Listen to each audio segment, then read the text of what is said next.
porque sé que tienen muchos compromisos y mucho estudio. Vamos a hablar hoy de un poquito de síndrome ovario poliquístico y esta fue una charla que di hace más o menos 2 semanas para residentes de la FUCS de dermatología, entonces arranquemos. Prevalencia del síndrome ovario poliquístico está en un 20% de las mujeres en edad reproductivo y empezamos a ver esta primera relación acá de que el 80% de las mujeres con el síndrome ovario poliquístico tienen sobrepeso u obesidad. En el síndrome ovario poliquístico, 35% tienen una alteración de la glucosa y un 10% tienen diabetes mellitus tipo 2. ¿Cuál es la definición? Como todo síndrome, digamos que es una combinación de signos y síntomas que va a estar generada por excesos de andrógenos asociado a disfunción ovárica, ¿sí? Y algo que es muy importante es que tenemos que tener la ausencia de otro tipo de alteraciones como son la hiperprolactinemia, la hiperplasia suprarrenal no clásica, hipotiroidismo, hipercortisolismo o un tumor productor de andrógenos. El exceso de andrógenos en las mujeres, ¿cómo lo vamos a ver? Realmente son tres cosas que vamos a ver. El que ya ahorita me estoy adelantando aquí, pero el hirsutismo es el que tiene una mayor relación desde el punto de vista de cantidad de andrógenos y representación clínica. Obviamente esto, hiperandrogenemia, pues lo vamos a ver si tenemos exceso de andrógenos, teóricamente deberíamos de encontrar esos andrógenos elevados, aunque no es tan fácil. Y la otra manifestación clínica, pues es el acné que vamos a tener. ¿Cómo se define el hirsutismo? Porque hay otra cosa que se llama hipertricosis. Entonces, el hirsutismo es el aumento del vello terminal, que van a ser vellos que están mayores de 5 milímetros en longitud y que van a tener una médula que está compuesta por queratinocitos, ¿sí? ¿Cómo hacemos para definir quién tiene y quién no tiene hirsutismo? Esto lo hacemos mediante la escala de Ferriman-Gallwey, que hay que tener ciertas características. Obviamente no se puede usar láser o electrolisis de vello 3 meses previos porque va a falsear el resultado. No se puede usar depilación con cera 4 semanas previos al examen y no afeitado 5 días antes de la medición, que esta es la parte clínica que lo hace bien complejo, porque obviamente si la paciente te llega por primera vez por hirsutismo, pues te tocó verla como esté ella y ahí es donde se empieza a poner un poco confusa la cosa. ¿Cuáles son o digamos que las críticas que se le han hecho a esta escala? Que no mide la región lateral de la cara y no hay medición de la región glútea. Y esta es una escala que se hizo en Colombia para mirar cuál es el punto de corte eh, de la escala de Ferriman-Gallwey para nuestra población. Fueron 323 mujeres santandereanas entre 18 y 50 años y 95% presentaron un valor mayor o igual de 6 y para definir esta parte de hirsutismo tiene que tener son los valores donde está por encima del percentil 95 de la población. Este es un artículo del New England del 2005 del hirsutismo que habla en la imagen del lado izquierdo del labio 1 y mentón 4 porque son valores que se dan. Y traigo la imagen del lado B porque digamos que uno siempre nos enseñan en medicina que como escoja un número y ponga un número, pero la definición acá del labio es 3 y 4. Entonces ahí empieza toda la parte de qué tan subjetiva es esta escala para poder hacer una medición de manera adecuada. Hablemos un poquito entonces del hirsutismo y tenemos que hablar, ya les dije entonces que hirsutismo tenemos una relación, perdón, ovario poliquístico se relaciona con esa hiperandrogenemia, la mayor relación desde el punto de vista de andrógenos elevados o la mayor representación clínica va a estar dada por hirsutismo, pero también tenemos que tener en cuenta que en la obesidad también hay un predominio de hirsutismo. ¿Por qué?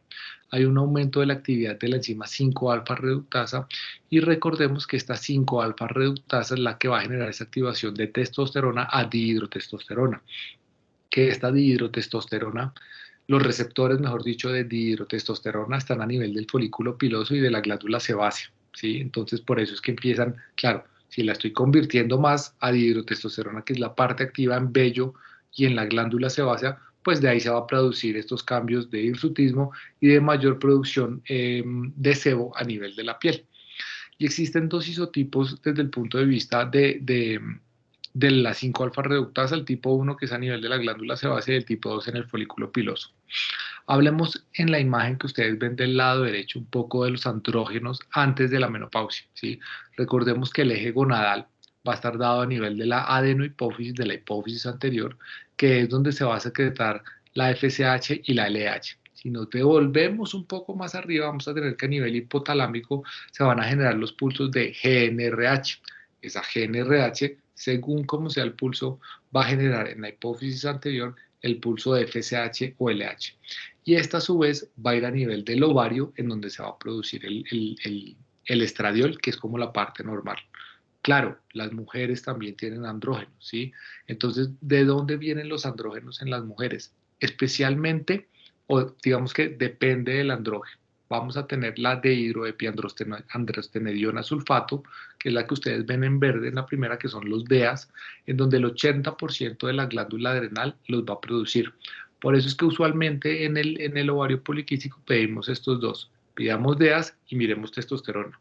Claro, si DEAs está alto, nos enfocamos mucho en la adrenal, entonces ya no podríamos decir que sea un ovario poliquístico porque encontraríamos que la alteración de los andrógenos es a nivel de la glándula suprarrenal, pero si pedimos mucho testosterona que tiene una producción dual a nivel de glándula suprarrenal y a nivel de ovarios.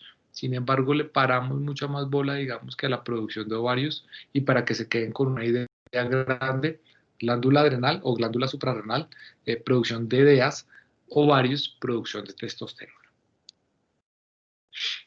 El ciclo del vello, el ciclo del vello tiene varias fases. Una de las fases que tiene es el anágeno, que el anágeno a su vez está dividida en 6 fases diferentes y el anágeno lo que quiere decir es el crecimiento por mitosis en el folículo, ¿sí?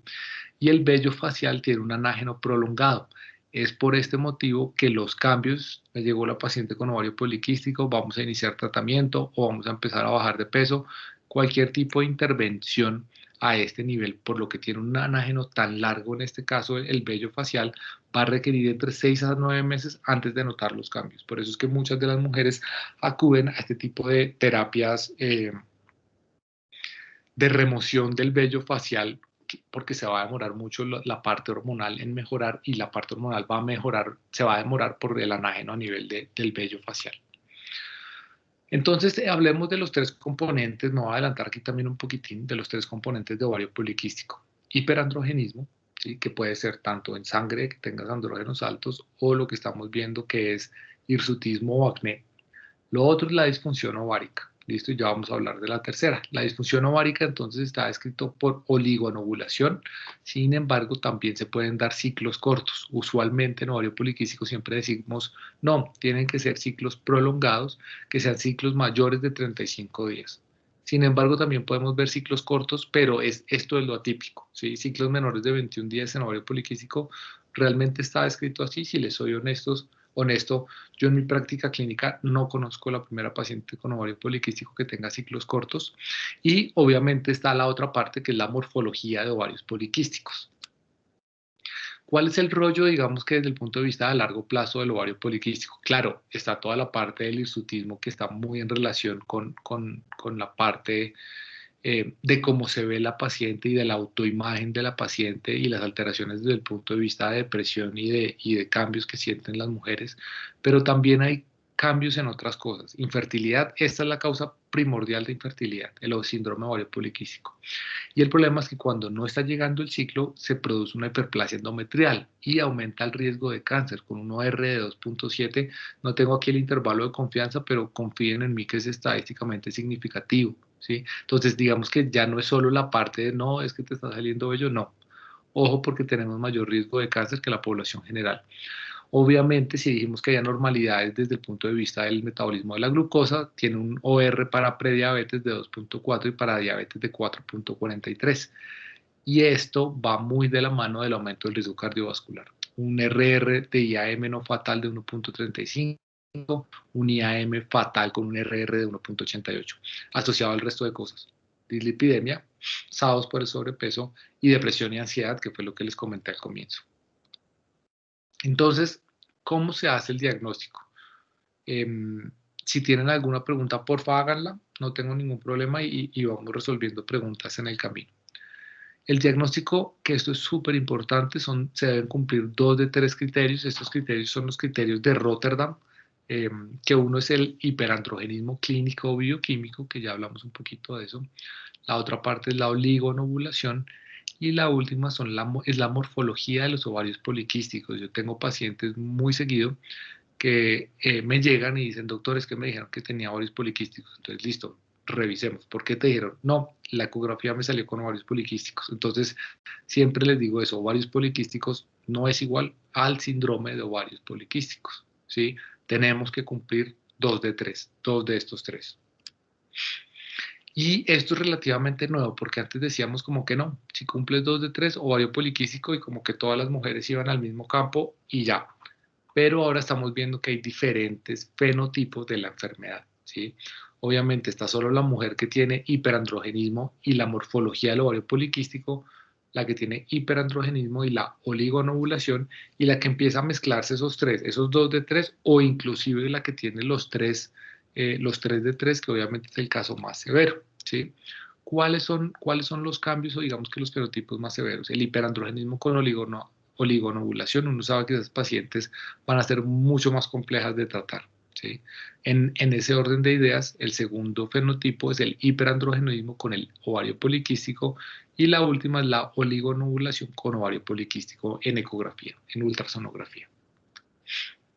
Y esto es lo que les estaba comentando de los fenotipos, que ahí se los comenté rápido, pero esto es como lo último que tenemos desde el punto de vista de los diferentes tipos de síndrome ovario poliquístico. Entonces, el fenotipo A, donde tienes las tres; el fenotipo B, donde no tienes la morfología de ovario poliquístico; fenotipo C, que tienes hiperandrogenismo y la imagen por ultrasonografía de ovario poliquístico; y el fenotipo D, donde no tienes el hiperandrogenismo, sino solo tienes la disfunción ovulatoria y la morfología del ovario poliquístico, que se describe que es el más leve.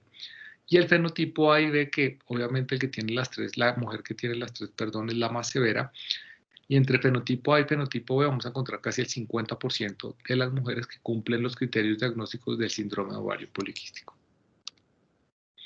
Fisiopatología, ¿por qué se produce esto? Es una enfermedad multifactorial, como muchas de las cosas de endocrinología y de las enfermedades crónicas metabólicas tienen un componente multifactorial. Sin embargo, tenemos relaciones o tenemos componente genético, hipertensión gestacional, diabetes gestacional y tabaquismo gestacional, y el componente ambiental, ¿sí? Obviamente este componente genético lo pasa mamá a hija. Y tener madre o hermana con el síndrome ovario poliquístico aumenta el riesgo hasta en un 50%. Entonces, digamos que es parte de lo que yo interrogo siempre cuando me llegan a este tipo de pacientes. Recordemos entonces, hablamos de cómo es el eje que se produce acá. A nivel del hipotálamo tenemos la producción de GnRH, ¿sí? Que según la frecuencia y la cantidad de los pulsos va a favorecer o la producción de LH o la producción de FSH. En este caso, en el síndrome ovario poliquístico, teóricamente, una de las hipótesis dice que el primer cambio genético es esa frecuencia de pulsos rápida, y eso favorece la tendencia a que se produzca más LH y límites a FSH, ¿sí? Esto va a ir, obviamente, esta producción de FSH y LH es a nivel de la adenohipófisis o de la hipófisis anterior, ¿sí? Entonces, una tendencia a producir LH. Esto va a ir a nivel del ovario, donde está el receptor de LH, y con el receptor de LH, si empezamos a mirar toda la cadena, entonces tenemos toda la vía del colesterol para la producción de testosterona, en donde tenemos colesterol, pregnenolona, que se puede bajar a progesterona. La pregnenolona puede ir a 17-hidroxipregnenolona, dehidroepiandrosterona y androstenediona, ¿sí? Que esa por último va a pasar a la testosterona a nivel del ovario, a nivel de la célula de la teca, porque recuerden que células tenemos célula de la teca y célula de la granulosa a nivel del ovario. Entonces, célula de la teca me va a producir más testosterona por ese estímulo del receptor de LH, ¿sí? A nivel de la granulosa tenemos el receptor de FSH, pero recuerden que la tendencia es a que se nos baja la FSH y se nos sube la LH. Si tuviéramos FSH normal, ¿qué pasaría? Esa FSH está relacionada con la producción de la aromatasa, que en este caso la aromatasa lo que va a pasar es que va a generar un paso de la androstenediona a estrona y estradiol, o puede pasar la misma testosterona a estradiol, ¿sí? Eso es en la mujer normal. Como no tenemos suficiente FSH, pues no pasa eso. Entonces no puede cambiar esa androstenediona y esa testosterona estradiol, y por eso es que tenemos un predominio androgénico en el síndrome ovario poliquístico. Sin embargo, hay otras cosas que también estamos viendo. Esa es como toda la parte del eje gonadotropo, ¿sí? Hay también resistencia a la insulina. Resistencia a la insulina, ya ahorita les voy a hablar un poco más de eso, pero digamos que a muy grandes rasgos lo que quiere decir es que necesitamos valores o niveles de insulina mucho más altos para tratar de lograr y hacer la misma función, que obviamente es captar ese azúcar dentro de la glucosa, aparte de 20.000 cosas más, ¿sí? Entonces, esos niveles de insulina elevados favorecen o tienen una tendencia a generar hiperandrogenemia. ¿Por qué? Porque la insulina va a actuar como una cogonadotropina a nivel del ovario y favorece también la producción de andrógenos a nivel suprarrenal, ¿sí? Entonces, tiene una modulación de las pulsaciones del LH. Va a actuar esa insulina como una LH, como estábamos viendo en la diapositiva anterior, ¿sí? Y lo otro es que recuerden esta sigla que es la SHBG, que es la globulina transportadora de hormonas sexuales, que ya vamos a hablar de eso. La insulina disminuye esta producción de la globulina transportadora de hormonas sexuales, ¿sí? Aquí tenemos en el lado derecho entonces esta parte de la resistencia a la insulina y tenemos como el círculo vicioso que si miramos entonces en la parte superior vamos a tener de entrada un exceso androgénico. Esto es lo que va a favorecer el exceso androgénico, va a favorecer una acumulación de adipocitos a nivel abdominal, por eso es que los hombres cuando nos engordamos nos sale barriga, ¿sí? Y ese cambio nos sale barriga y genera, sí, un aumento de la adiposidad visceral, que es este tejido adiposo visceral, el que conlleva todo este riesgo cardiovascular y a todo este riesgo metabólico por el aumento de ciertas interleuquinas como es el TNF, la interleuquina 6, aumento de la leptina. Esto genera la resistencia a la insulina y genera más hiperinsulinismo que a nivel del ovario y de la suprarrenal, más andrógenos y se vuelve el círculo vicioso, ¿sí?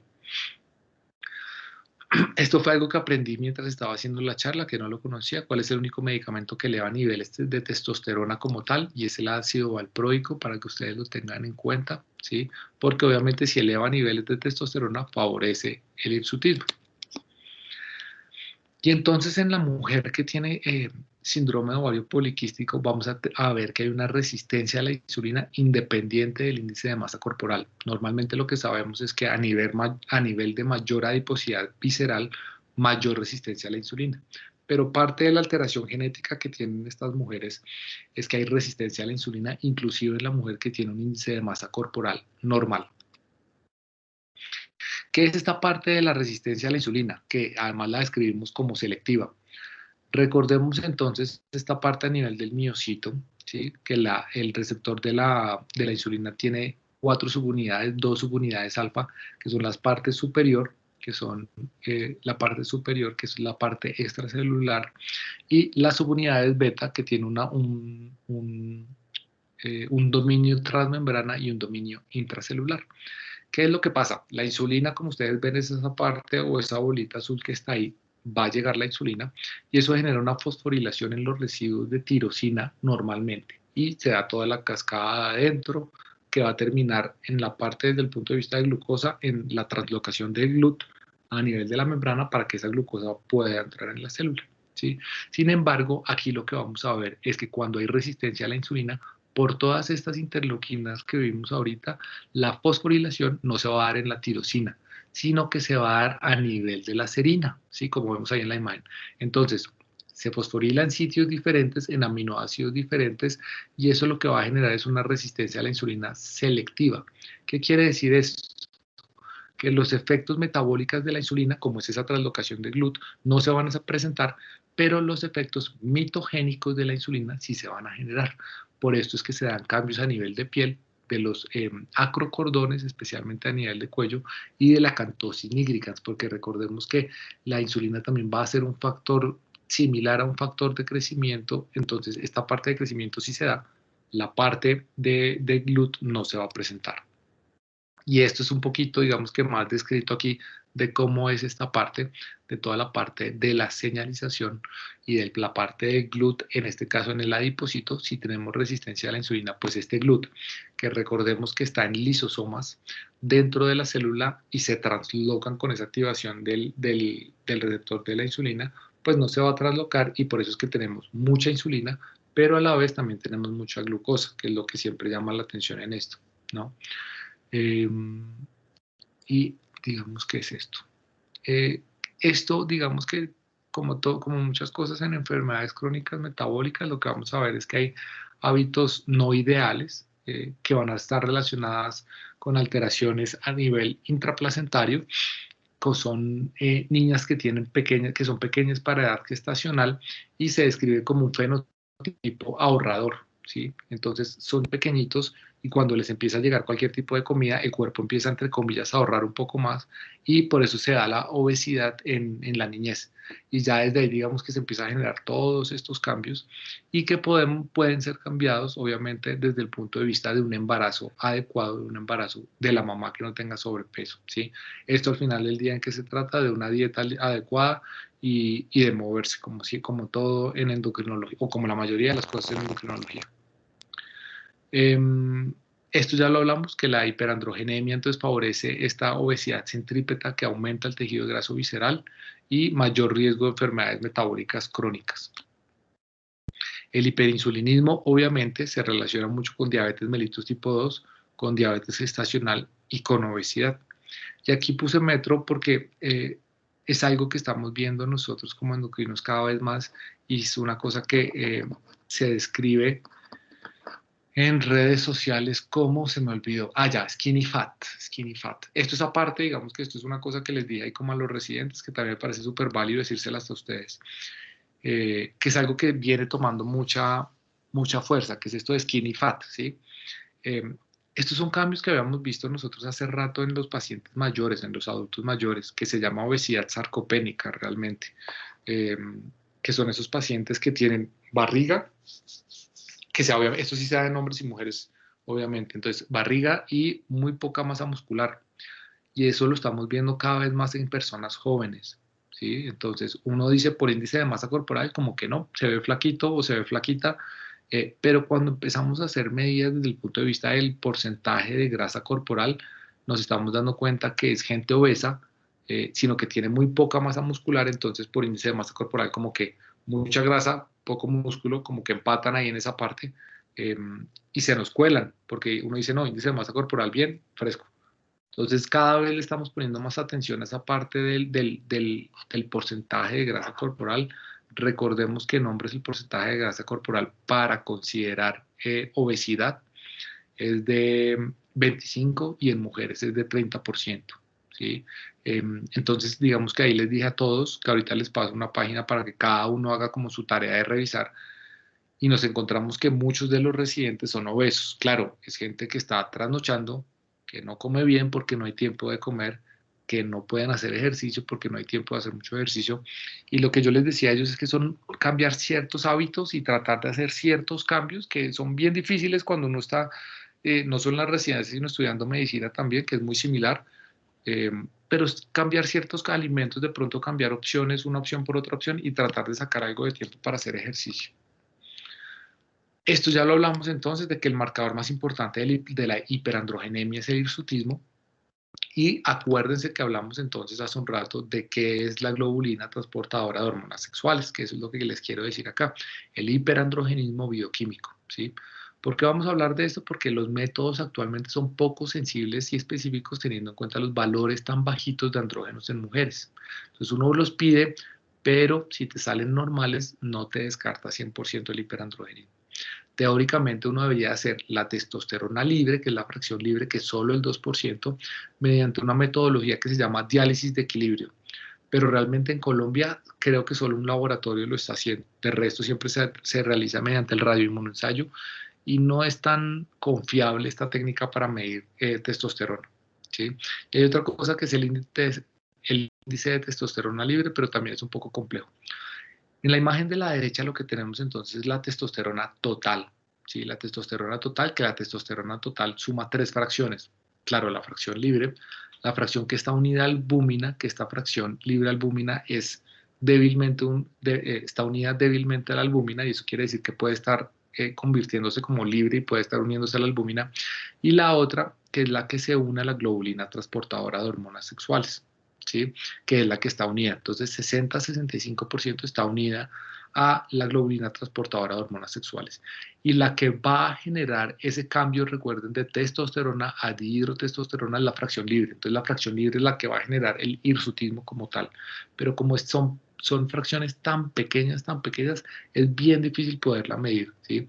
Y cualquier tipo de alteración a nivel de la hormona, de la globulina, perdón, transportadora de hormonas sexuales, pues se va a traducir en cambios a nivel de la fracción libre.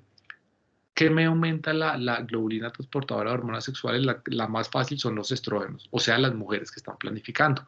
Por eso es que empiezan a planificar y uno les puede dar medicamentos para planificar a estas pacientes y todas dicen, me mejoró el hirsutismo, me mejoró un montón la piel, porque claro, ya no tienes testosterona libre que esté actuando a nivel del folículo piloso y a nivel de la glándula sebácea, ¿sí? ¿Cuál es el rollo? Que las cosas que me bajan la globulina transportadora de hormonas sexuales, si la disminuyo, la fracción libre me aumenta. Y esta es la causa de por qué el hipotiroidismo me va a generar hirsutismo, porque el hipotiroidismo disminuye la producción hepática de la globulina transportadora de hormonas sexuales. Entonces, esa fracción libre se me aumenta, digamos que se me pasa un 4%, con ese 4% no es mucho, pero es el doble de lo normal, ¿sí? Entonces, por eso es que muchas pacientes con hipotiroidismo, uno dice, tienen hirsutismo, y por eso hay que descartar este tipo de alteraciones antes de pensar en ovario poliquístico. Cuando hablamos de morfología de ovario poliquístico, ¿qué quiere decir? Pues depende del traductor que estemos usando. Esto es como la definición del libro, pero esto no lo ve uno tan en la clínica. Lo que uno ve es que el volumen ovárico sea mayor o igual de 10 mililitros, perdón, cualquiera de los dos ovarios mayor de 10 cumple, o la otra es que tengamos 25 folículos por ovario o más de 12 folículos antrales entre 2 y 9, ¿sí? ¿Qué es lo que más vemos? La de más de 12, mayor o igual, perdón, de 12 folículos antrales con unos volúmenes entre 2 y 9 milímetros, ¿sí? Entonces, volumen ovárico mayor de 10 o mayor o igual de 12. Cuando se cumple esto, se cumple el criterio de diagnóstico, que recordemos que es el uno de los tres de la morfología del ovario poliquístico. De esto ya hablamos un poquito. Entonces la obesidad en síndrome ovario poliquístico, como hay una tendencia a hiperandrogenismo, es una obesidad de predominio visceral, con el aumento de todas estas adipoquinas inflamatorias que se traducen en mayor resistencia a la insulina, que esa resistencia a la insulina va a amplificar ese hiperandrogenismo al aumentar la producción ovárica de andrógenos, y esto obviamente se traduce en un fenotipo más severo, ¿sí? Y lo que habíamos dicho, testosterona favorece acumulación de grasa visceral. ¿Cuáles son los exámenes que deberíamos de hacer en todas estas pacientes? El perfil metabólico completo, que deberíamos de mirar la insulina y la glucosa. La insulina debería ser en ayunas, porque con esto podemos hacer un cálculo que es el OMAIR, que es una manera de poder cuantificar la resistencia a la insulina. Recordemos que eso va como en pasos. Entonces, eh, no hay resistencia a la insulina, prediabetes, diabetes, ¿sí? La insulina y la glucosa son muy variables. Si uno trasnocha, inclusive la gente que trasnocha, hace ya un rato me leí un artículo que la gente que trasnocha al día siguiente tiene mayor resistencia a la insulina, ¿sí? Entonces, solo con que uno haya dormido mal, ya están aumentando el riesgo de resistencia a la insulina por alteraciones aparentemente de cortisol. Entonces, una manera de poder cuantificar y hacer seguimiento a estas pacientes es con el OMAIR. La hemoglobina glicosilada es muy útil, obviamente me va a dar los valores de glicemia de los últimos 3 meses, donde tiene un mayor peso el 50% de ese valor de hemoglobina glicosilada desde el último mes, y la última semana no se tiene en cuenta porque no, la glicosilación es reversible de la última semana. El perfil lipídico para mirar todas estas alteraciones de lipidema también, y el perfil hormonal lo hacemos inicialmente con testosterona total, que valores mayores de 150 nanogramos por decilitro, como dijimos, testosterona, nos enfocamos en ovario, y DEAs mayor de 700 microgramos por decilitro, nos enfocamos en suprarrenal, ¿sí? Sin embargo, cuando pensamos en tumores productores de andrógenos, son clínicas súper veloces, súper rápidas, perdón, o súper agudas. Son episodios de 6 meses, muchísimo hirsutismo, que muchísimo hirsutismo es una barba normal de un hombre, eh, con hirsutismo generalizado. Hay aumento del tamaño del clítoris, y hay todos los cambios de la masa muscular desde el punto de vista de andrógenos, porque son valores de andrógenos súper altos. Si hay elevación del score del hirsutismo, que recordemos que es el Ferryman-Gallwey, se llaman, entonces lo que hacemos es empezar con una testosterona total, tratar de que sea con espectrometría de masa. Si está normal y seguimos pensando que hay una, o así hay una sospecha clínica, tratamos de hacer la testosterona libre, pero mediante diálisis de equilibrio, que es muy difícil acá, y repetimos la testosterona total en la mañana, porque es cuando va a estar más alta, y tratamos de que sea entre el día 4 y el día 10 del ciclo en las mujeres que tienen ciclo menstrual. Si no tienen ciclo menstrual, pues cuando se le haga el examen, mejor dicho, en cualquier momento se vale hacerlo. Desde el punto de vista de tratamiento, recordemos que la FDA no tiene ningún tipo de aprobación para tratamiento del síndrome ovario poliquístico. Lo que hacemos es empezar a tratar como los componentes de esto y siempre tratamos de individualizar. El enfoque es inicialmente a una pérdida del peso, idealmente del 5%, porque esto disminuye la resistencia a la insulina y como disminuye, perdón, la resistencia a la insulina, disminuye la testosterona libre, ¿sí? Con una pérdida de tan solo el 5%, el 50%, el 50% de las mujeres que venían con anovulación o con amenorrea refieren que nuevamente tienen el ciclo menstrual, y esto también se asocia a una mayor tasa de embarazo, porque muchos de los casos que yo veo de ovario poliquístico son mujeres que desean embarazo y no lo logran y les empiezan a hacer estudios y ahí es donde se encuentra el ovario poliquístico. Entonces, miremos el lado derecho realmente, que son como miremos toda la parte de modificación del estilo de vida, la parte de los procedimientos cosméticos por el vello facial más que todo, y en aquella mujer que no está buscando fertilidad, entonces siempre pensamos anticonceptivos orales. ¿Por qué? Porque van a generar, perdón, el ciclo menstrual, disminuyendo el riesgo de hiperplasia endometrial y de cáncer, y recordemos que de esta manera también va a aumentar la globulina transportadora de hormonas sexuales y se va a disminuir esta testosterona libre, que es la que genera todas estas alteraciones, ¿sí? Eh, y lo otro que podemos utilizar son espironolactona, que son antiandrogénicos. El otro es el finasterida y la ciproterona. Yo realmente no los utilizo, no tengo tanta experiencia con esos. Utilizo la espironolactona. Y en aquellas mujeres que están buscando fertilidad, pues lo que tratamos de hacer es toda esta parte de los cambios de estilo de vida, y podemos utilizar la metformina, que puede llegar a servir en ciertos pacientes. Todas en cambios en alimentación, todas las mujeres con cambios en actividad física, por todo lo que esto nos va a generar: disminución del porcentaje de grasa corporal, disminución de la resistencia a la insulina y disminución de los valores de andrógenos en sangre, ¿sí? Desde el 5% dijimos que entonces hay mejoría, algunos dicen que el 10% sería lo ideal, porque obviamente tenemos mayores beneficios metabólicos, y la metformina asociada a los cambios en hábitos ha mostrado una mayor mejoría que cuando la utilizamos únicamente metformina, ¿sí? Puede llegar a disminuir inclusive estos dos cuando van juntos los valores de insulina, de hiperinsulinemia, en un 25%, que es bien importante. Esto ya lo hablamos: disfunción, perdón, menstrual severa aumenta el riesgo de hiperplasia endometrial, mayor riesgo de cáncer endometrial, y los anticonceptivos orales es la otra opción para obviamente este tratamiento de la oligonovulación. La metformina mejora la tasa de embarazo, pero no tasa de nacidos vivos, entonces aparentemente sí quedan más fácil embarazar a las mujeres, pero eh, se presentan más abortos también por este hiperandrogenismo que tienen estas mujeres.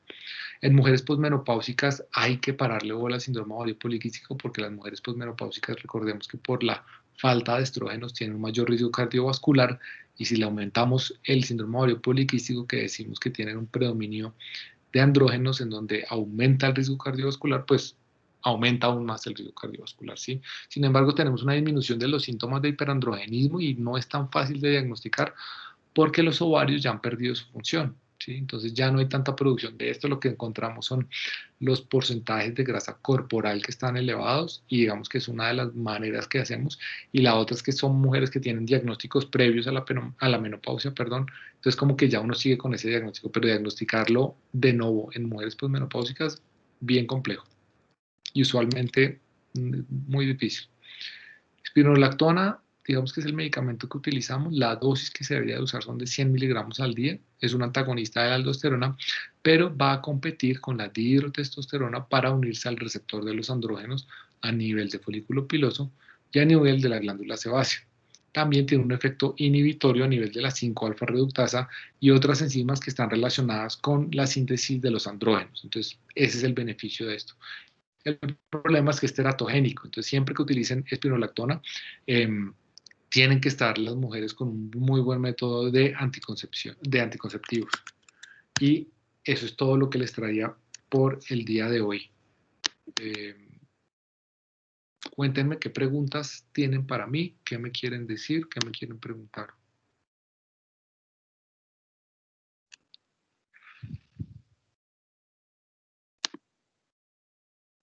Doctor, yo tengo dos preguntas. La primera es, paciente que venga en tratamiento y quiera medir los andrógenos en sangre, ¿cuánto tiempo tengo que esperar a la suspensión entre anticonceptivos para tomar el laboratorio? Y lo otro que... Realmente, Sí, dime, señor. dime. No, y lo otro que tengo la duda es porque algunas mujeres cuando se les da anticonceptivos, algunas entran en amenorrea y otras no. Sí. En la primera pregunta, digamos que no les quitamos los anticonceptivos por lo que son parte del tratamiento, ¿sí? Entonces, con los anticonceptivos lo que hacemos es, recuerda que cuando están con ciclo menstrual, entre el día 4 y el día 10 del ciclo es cuando vamos a tener la testosterona más alta, entonces tratamos de que sea tomada en estos día 4 o entre día 4, perdón, y día del ciclo, que sea en la mañana la testosterona, pero como te digo, tratamos de fiarnos mucho en la parte clínica, por lo que la metodología de laboratorios que tenemos acá no es tan buena para poder determinar valores de testosterona, pero no les quitamos anticonceptivos para hacer exámenes eh, por la parte del estrógeno y por la parte de la mejoría desde el punto de vista de la globulina transportadora de hormonas sexuales. Tratamos de dejarlas ahí y hacemos el seguimiento. Esa era como la primera pregunta. La segunda pregunta que me hiciste era por qué algunas mujeres entraban en amenorrea. Depende del método anticonceptivo que estén utilizando. Y digamos que los anticonceptivos son una cosa muy loco porque yo siempre los comparo con los carros, de que a ti te puede gustar X marca de carros y a mí me gusta Y. ¿Por qué? Porque sí. Y más o menos al final las mujeres responden muy así, no, es que estaba con este anticonceptivo eh, y me hacía retener más líquidos o me daba más migraña. Y uno las cambia a otros que de pronto son de dosis similares y ya no. Entonces hay mucho de eso de que no sabemos bien por qué. La mayoría de lo que utilizamos nosotros son los que tienen 21 pastillas y los últimos 6 días son de placebo, para que estén con su ciclo menstrual. Lo que estamos buscando es que tengan un ciclo menstrual, ¿sí? Porque obviamente si yo le estoy dando medicamento y no tiene el ciclo menstrual, pues la hiperplasia endometrial va a quedar ahí. Y como hablamos, parte de lo que hablamos acá es que el riesgo de estas mujeres es del cáncer endometrial. Sí, creo que respondí tu pregunta, pero realmente, ¿por qué a unas sí y a otras no? No sé, es difícil esa parte, no sabemos por qué. Aquí veo que Gracias. con mucho gusto, Daniela levantó la mano, Daniela del Pilar Chaparro,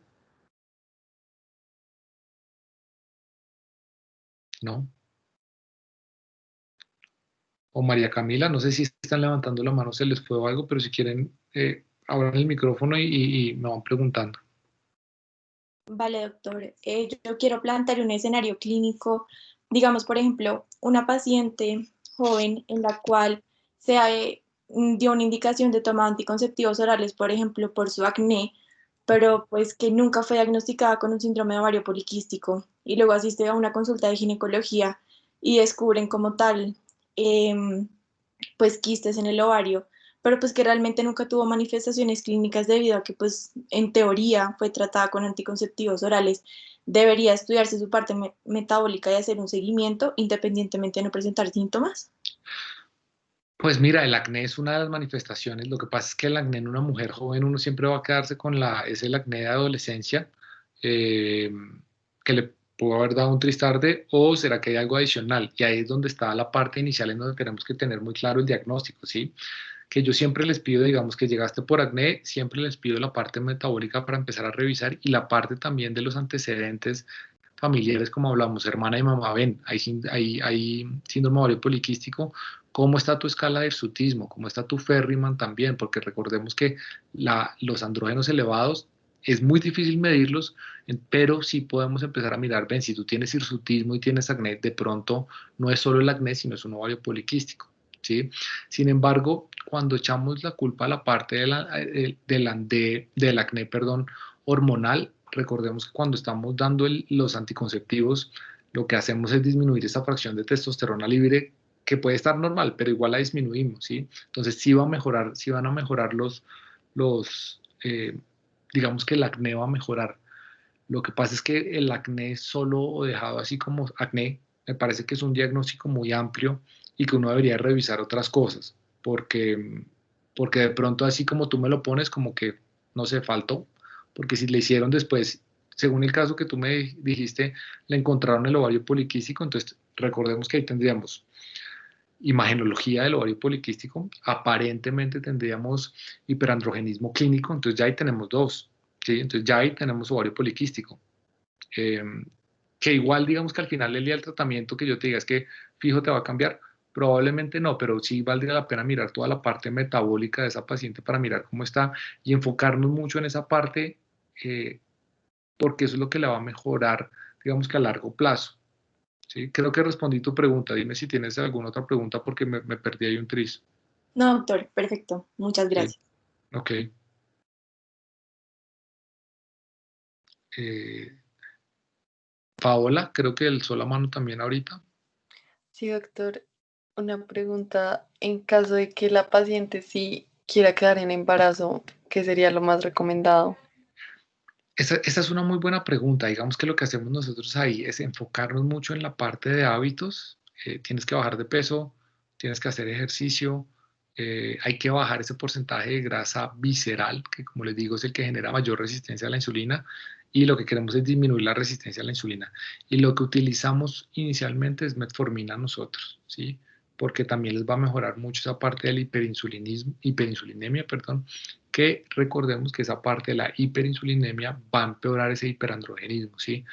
Sin embargo, también devolvámonos al inicio donde dijimos que aparentemente la parte, el daño o la alteración inicial eran esos picos rápidos de GnRH, ¿sí? Entonces también hay medicamentos que pueden utilizar, eso sí los utiliza más ginecología en los tratamientos de fertilidad para disminuir un poco esos picos de LH y favorecer un poquito ese FSH y de esa manera que sea más fácil el embarazo. Pero hay un montón de cosas para hacer, digamos que hay un montón de opciones para hacer, pero siempre con una base de cambios en los hábitos. Vale, gracias, doctor. Mm, Hadley, creo que era la siguiente persona que había alzado la mano. Sí, doctor, yo quisiera saber si hay una asociación entre el síndrome ovario poliquístico y los implantes subdérmicos anticonceptivos tipo Yadel o tipo Norplan, porque pues he visto que cuando se diagnostica este síndrome se los mandan a retirar, pero no entiendo por qué. Lo que pasa es que la mayoría de ese tipo de métodos anticonceptivos lo que hacen es llevarte, perdón, a amenorrea. ¿Sí? En muchísimas de las mujeres terminan en amenorrea y lo que hablábamos de la hiperplasia endometrial. Entonces lo que quieres es ciclar esas mujeres y que tengan un ciclo menstrual normal. Y muchas de las mujeres que llevas a esos implantes quedan sin ciclo menstrual. Entonces no queremos generar hiperplasia endometrial y si no están con el ciclo menstrual, pues estaríamos favoreciendo esa hiperplasia, ¿sí? Entonces realmente ese es el motivo de tratar de quitar esa parte. Ok, doctor, muchas gracias. Si alguien más tiene preguntas, no sé, veo todavía a Daniela, pero no sé si Daniela, creo que ya resolvimos la de Daniela. Si tienes otra, dale.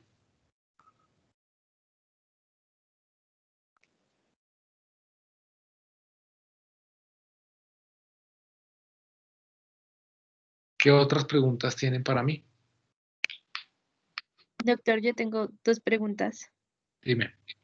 Sí, una es relacionada al pronóstico de estas pacientes o cómo evolucionan. O sea, se puede decir que el síndrome ovario poliquístico de por sí es una condición que se puede como curar o es algo que simplemente se controla y que tiene que estar como constantemente. Y la otra, con todo esto mencionado, los cambios en el estilo de vida que usted menciona, si hay algún régimen alimenticio o alguna dieta en específico que recomiende, y lo pregunto específicamente porque estaba leyendo estos días sobre el ayuno intermitente y sus beneficios para regular los picos de insulina. No sé si conoce algo sobre este tema que me pueda comentar. ¿Me repites el primer pedazo de la pregunta? Perdóname, me enfoqué solo en lo primero, en lo segundo. Sí, señor. Sobre el pronóstico de estas pacientes, si se podría decir que se cura el ovario poliquístico o, o es algo que tiene que estar en permanente control. Yo las mujeres que tengo con esto, digamos que les sigo el control. Los cambios en hábitos culturalmente son muy difíciles porque es cambiar lo que uno creía que estaba haciendo bien de alimentación y lo que le enseñaron a uno desde chiquito. Entonces, digamos que yo les voy a dar un ejemplo y es que ya no se bañan por la mañana, sino se bañan en la noche. Cambiar ese tipo de cosas desde el punto de vista de hábitos es bien difícil, ¿sí? En la población general. Sin embargo, con los cambios de hábitos a largo plazo usualmente les va bien, ¿sí? Y usualmente les va bien, digamos que yo te diga que se les quite en un 100%, que hay algún tipo de predisposición por lo que esto es multifactorial y si tienes genética es muy difícil obviamente cambiar esa genética, pero sí se puede revertir y yo he visto varios pacientes que lo revierten, ¿sí? Lo que pasa es que lo que yo veo es que aquí hay mucha recaída desde el punto de vista de alimentación. Comen bien 6 meses, comen bien un año y después dicen como, uy, ya me siento bien, voy a empezar a comer y como que vuelve y arranca otra vez todo, ganan el peso nuevamente y uno las ve así, como en oleaditas, como que están bien, después se descuadran, también y después se descuadran. Entonces digamos que es lo que yo veo más frecuente. Desde el punto de vista de la alimentación me parece buenísima esa pregunta porque ese tema a mí me encanta de toda la parte de alimentación y no hay ningún esquema dietario que sea mejor al otro, ¿sí? El ayuno intermitente desde el punto de vista de reducción de peso, es más, bueno, aquí me voy a hacer propaganda yo mismo. Yo tengo una cuenta que es la que está por ahí, doctorcoy.endocrino, que si revisas ahí hace como un mes, subí un post del ayuno intermitente porque el ayuno intermitente ganó muchísima fuerza para disminución de peso, ¿sí?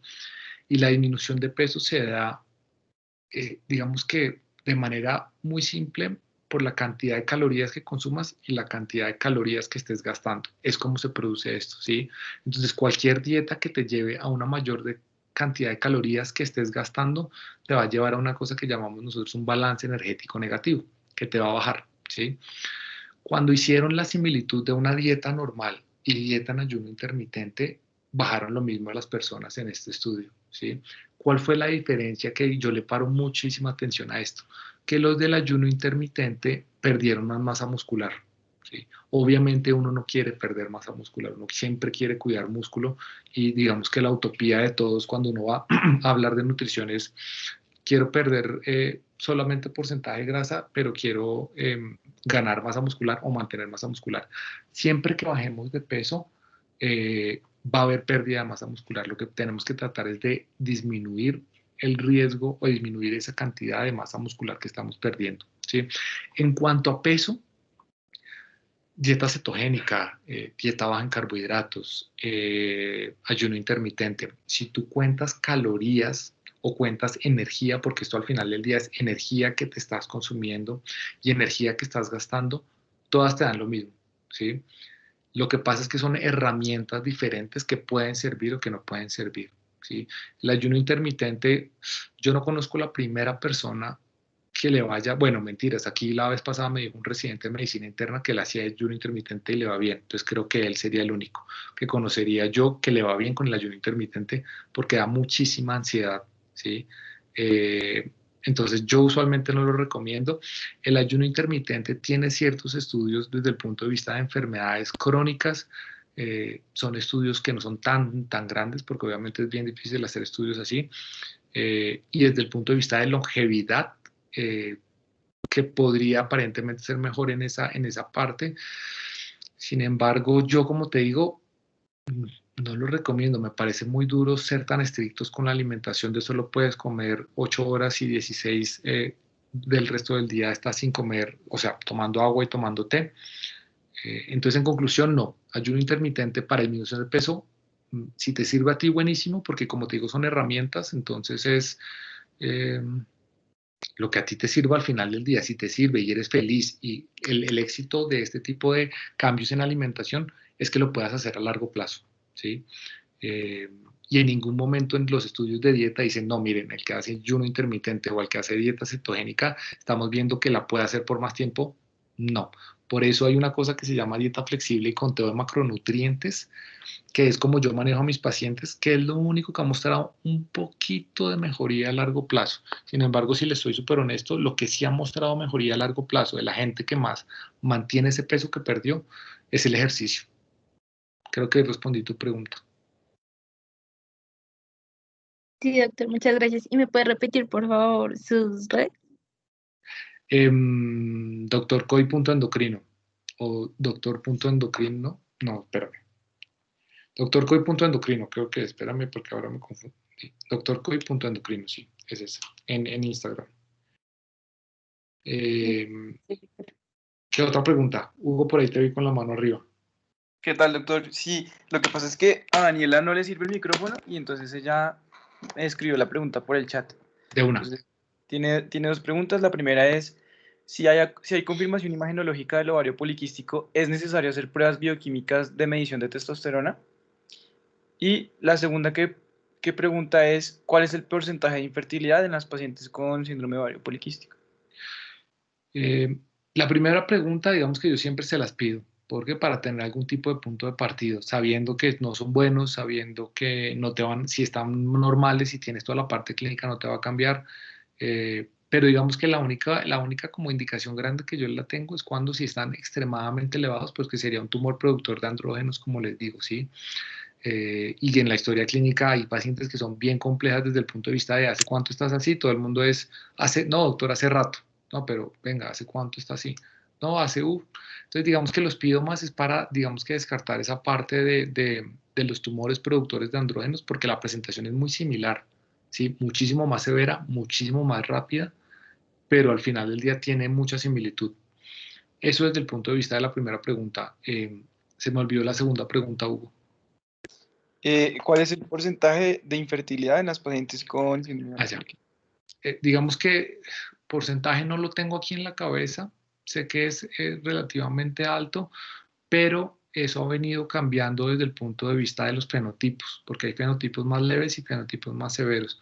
Obviamente si tienes los tres componentes, pues es el fenotipo más severo y el riesgo de infertilidad va a ser mayor, pero a ver, porcentaje, en la cabeza tengo un número que es el 25%, pero no estoy seguro, me tocaría revisarlo y yo lo reviso y te lo envío, Hugo, porque no sé si les estoy diciendo la verdad ahí 100%. Listo, doctor, mil gracias. Y otra cosita para todos, en las redes sociales de Imigos el doctor está etiquetado en todas las publicaciones que tienen que ver con endocrino, entonces por si se les pierde la arroba del doctor, ahí está. ¿Tienen alguna otra pregunta? No. Bueno, espérenme un minuto, les voy a hacer un regalo aquí para que ustedes hagan y hagan su tarea. Esto es, espérenme, yo busco aquí este pedazo es lo que yo quiero. Denme un minuto. Que me parece a mí súper práctico, se las voy a poner aquí en el chat. ¿Dónde está el chat? Ah, ¿no hay chat? No. No, doctor, creo que no, Ah, pues bueno, como no tiene el correo de la U, sí. no deja. Pero si quiere me lo Entonces, puede mandar a mí, yo lo reenvío. bueno, de una, espérame, te lo voy a enviar aquí de una vez a ti, porque el regalo que les tengo, digamos que es la página en donde yo hago el seguimiento de los pacientes y para mirar si uno mismo, que también es como yo me miro, para revisar qué porcentaje de grasa corporal tiene uno y más ahorita en este encierro. ¿Sí? Entonces ustedes ponen ahí, las mujeres tienen una medida más que los hombres, entonces uno pone peso, talla, y unas medidas que les va a pedir ahí que lo pueden cambiar a centímetros. Y ahí abajito les da el porcentaje de grasa corporal, que es un estimado relativamente bueno, ¿sí? Y ahí les dirá, ahí abajo también les dice, digamos que cuánto es obesidad, cuánto es que están bien, ta, ta, ta. En general, como les digo, son 25 y 30. Creo que esa página es un poquito diferente, pero es como así, para que lo tengan. Irene, creo que tienes otra pregunta.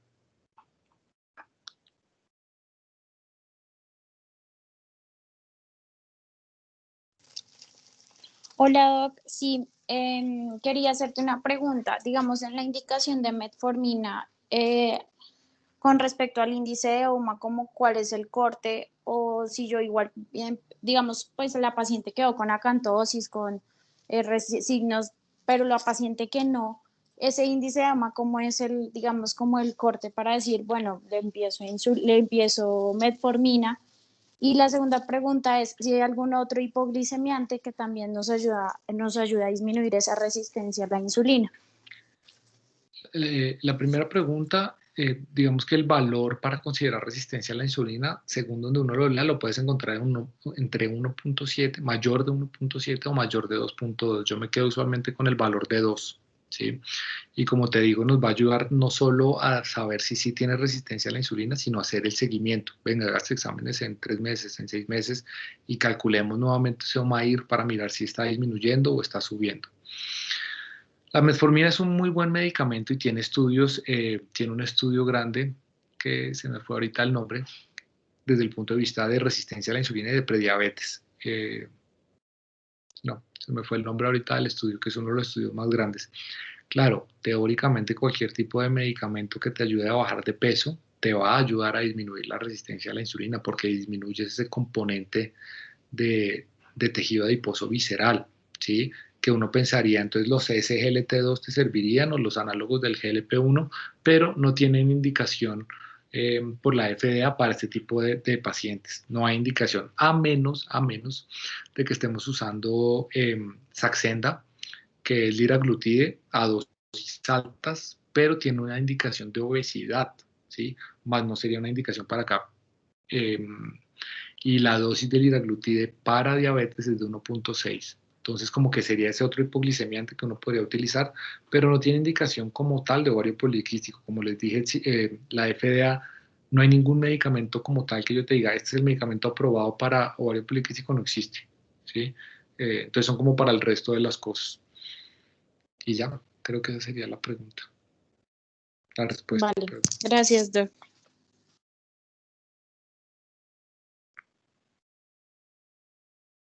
¿Tienen alguna otra pregunta?